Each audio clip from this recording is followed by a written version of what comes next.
की शुरुआत इस वक्त की वर्ल्ड एक्सक्लूसिव ब्रेकिंग न्यूज के साथ करेंगे। ईरान ने इजराइल को खुली धमकी दी है। ईरान ने विदेश मंत्री वहां के उन्होंने कहा है कि युद्ध का नया मोर्चा खुलेगा या ये नहीं, ये गाजा में हो रहे एक्शन पर निर्भर करेगा।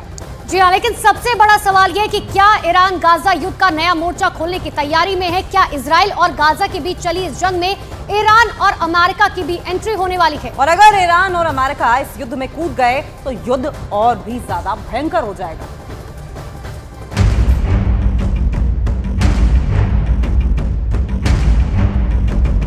क्या तेहरान में युद्ध का सायरन बजने वाला है?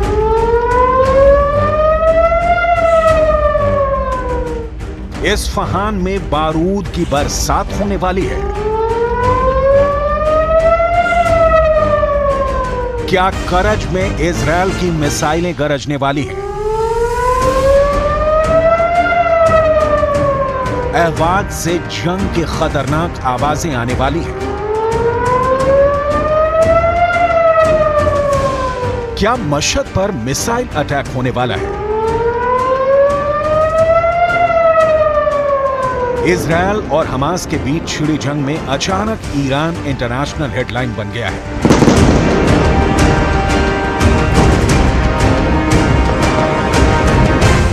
हमास से हमदर्दी क्या ईरान के लिए सरदर्द साबित होने वाली है? क्या गाजा में छिड़ी जंग तेहरान तक पहुंचने वाली है? ईरान ने इजरायल को खुली धमकी दी है। ईरान के विदेश मंत्री ने कहा कि नया मोर्चा खुलेगा या नहीं, ये इजरायल के गाजा में एक्शन पर निर्भर करेगा। बड़ा सवाल है, क्या ईरान युद्ध का नया मोर्चा खोलने की तैयारी में है?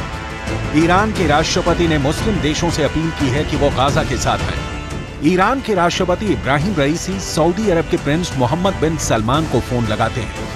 सऊदी अरब के प्रिंस मोहम्मद बिन सलमान के दफ्तर में अचानक फोन की घंटी बजती है। मोहम्मद बिन सलमान फोन उठाते हैं, बात करते हैं। फिर मोहम्मद बिन सलमान मिस्र के प्रेसिडेंट अब्दुल्ला फतह अल सीसी को फोन लगाते हैं, उनसे बात करते हैं। इसके बाद सऊदी अरब के प्रिंस जॉर्डन के किंग अब्दुल्ला द्वितीय से भी फोन पर बातचीत करते हैं। सवाल है, आखिर रईसी ने सऊदी के प्रिंस से ऐसा क्या कहा कि वो मिस्र और जॉर्डन फोन लगाने को मजबूर हो गए? सऊदी प्रेस एजेंसी ने जानकारी दी है कि क्राउन प्रिंस मोहम्मद बिन सलमान को ईरान के राष्ट्रपति रईसी ने कॉल किया था। रईसी की वो घंटी 7 साल पुरानी दुश्मनी को खत्म करने वाली साबित हुई है। 7 वर्षों का मौन टूटा तो दोनों नेताओं के बीच पूरे 45 मिनट तक लगातार बात होती रही। उसके बाद इंटरनेशनल मीडिया में जो खबर बाहर आई, उसमें कहा गया कि ईरान ने हमास की खातिर अपनी बरसों पुरानी दुश्मनी को ताक पर रख दिया है। इस तरह गाजा को लेकर ईरान, सऊदी अरब, मिस्र और जॉर्डन एक ऐसे तार से जुड़ गए हैं जिसकी शुरुआत ईरान की तरफ से हुई है। इन 4 देशों के प्रमुखों के बीच हमास के इजरायल पर हुए हमले की चर्चा हुई है। इजरायल के हमलों पर बात हुई और गाजा की बर्बादी पर बात हुई है। साफ है, हमास के खिलाफ इजरायल के एक्शन को रोकने के लिए ईरान ने अपने बरसों के दुश्मन से मदद की गुहार लगाई है। वहीं सऊदी अरब ने अपने नए दोस्त इजरायल को रोकने के लिए अपने पुराने दुश्मन ईरान से हाथ मिला लिया है। इजरायल की फिलिस्तीन से दुश्मनी है, इजरायल की ईरान से दुश्मनी है। वहीं ईरान की गाजा या कहें कि फिलिस्तीन से गहरी दोस्ती है।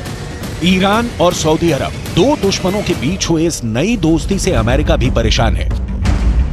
उसे डर है कि अगर सऊदी ईरान के साथ साथ मुस्लिम देशों से फिलिस्तीन की मदद की तो यह जंग और विध्वंसक हो सकती है। यही वजह है कि अमेरिका ने गाजा के मददगार देशों को युद्ध में कूदने से रोकने के लिए अपने 2 न्यूक्लियर एयरक्राफ्ट कैरियर को इजरायल के पास भूमध्य सागर में पहुंचा दिया है। अमेरिका ने जिन 2 एयरक्राफ्ट कैरियर को इजरायल की मदद के लिए भेजा है, उनके नाम है USS Gerald R, USS Gerald R Ford और यूएसएस आइजनहावर।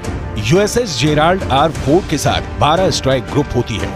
वहीं यूएसएस आइजनहावर के साथ 2 स्ट्राइक ग्रुप होता है जो हमला करने में मास्टर होते हैं। इनके साथ मिसाइलों से लैस और भी कई घातक युद्धपोत भूमध्य सागर में इजरायल के पास पहुंचे हैं। इसके साथ मिसाइलों से लैस जहाजों का पूरा बीड़ा चलता है।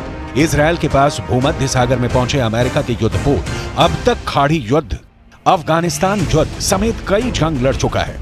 दरअसल दावा ये किया जा रहा है कि अमेरिका के इन युद्धपोतों के इजरायल भेजने के पीछे का मकसद हिजबुल्लाह और सीरिया को इस युद्ध में शामिल होने से रोकना है। क्योंकि अगर ये भी जंग में शामिल हो गए तो खाड़ी में बहुत ही भयंकर युद्ध भड़क जाएगा।